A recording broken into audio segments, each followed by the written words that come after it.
To the Morning Blend. Our last guest talked about domestic violence and how many adults are affected by this type of abuse. Too often, though, the silent victims are children. So now we're going to turn our attention to safe havens for kids when domestic violence is in the home. Courtney Ernst is a clinical behavior expert with Penfield Children's Center, and she's here with more on the warning signs of early childhood trauma so that you might be able to help a child in your life. So listen closely. Good to see you. Good to see you too. Yeah, thanks for being here, Courtney. Okay, let's talk a little bit about early childhood trauma and how that domestic violence can affect children, because there's different ways that you can identify or start seeing changes in a child's personality.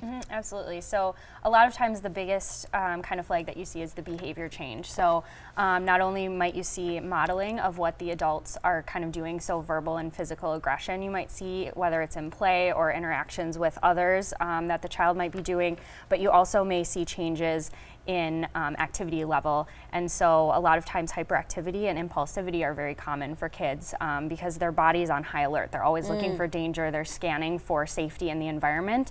And a lot of times to other people who aren't aware of the situation or to teachers, that looks a lot like ADHD. And so a lot of times we do get a lot of misdiagnoses because it does look like other problems. But those are kind of the big ones. I think that's interesting. Yeah, sometimes it appears as if it's an ADHD, a hyperactivity disorder, when the reality is they're a direct or indirect victim of domestic violence, but it's because of the behaviors they've adapted as a result of that, right? Yep, it's a very functional behavior of trying to keep myself safe, but if the brain is kind of thinking, am I safe at all times, it's really hard for the child to focus and to learn. Delayed development and speech can also be a signal.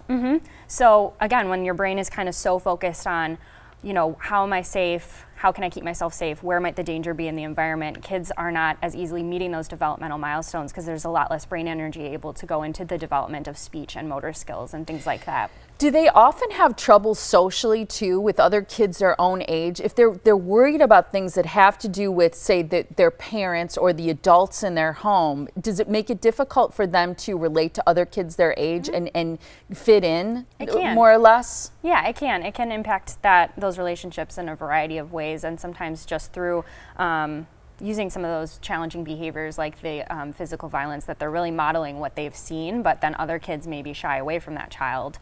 And so that can really impact their social development as well. Are there some myths associated with this, with domestic violence, that are important to kind of clarify, do you think? Yeah, so some of the major ones that can be pretty common is that oftentimes adults believe that kids are too young to know what's going on in the home, and unfortunately that's not true. Children as young as infants can be impacted by stress levels in the home and by what's going on.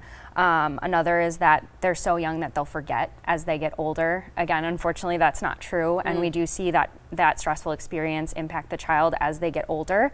And it can be a common one that if the child is not in the room, if they're not directly experiencing the physical violence toward themselves, if they're not witnessing it directly, that they don't know that it's happening or can't be affected. But kids kind of really take in their environment. They can read those stress signals. They might see injuries. They might hear family members talk about it. Even if they're not witnessing it, they can develop symptoms just from knowing that that's going on in their home. How do you address it? What do you do? Obviously, it's important to address this early childhood trauma. So how do we do that? So one of the first things that our program will do, once basic safety is established, obviously we want to get the family to a place where they're safe and they're not in immediate danger. One of the first things that we target is actually the parent-child relationship or caregiver-child relationship. Young kids really rely on adults in their lives to keep them safe, to meet their needs, and so that trust can really be broken in a domestic violence situation, either by the perpetrator breaking that trust by harming the child, or unfortunately the parent who is the victim, because the child is seeing that this parent can't keep me safe anymore.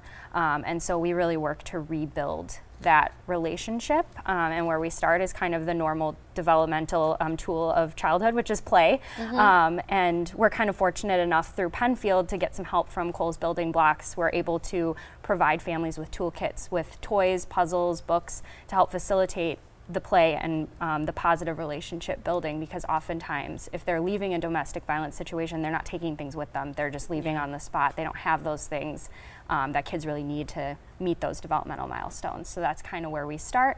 And we work on helping them develop healthy coping mechanisms that they can use not only to heal from the stressful event they've just gone through, but also that can help them deal with stress as they move through life as they get older.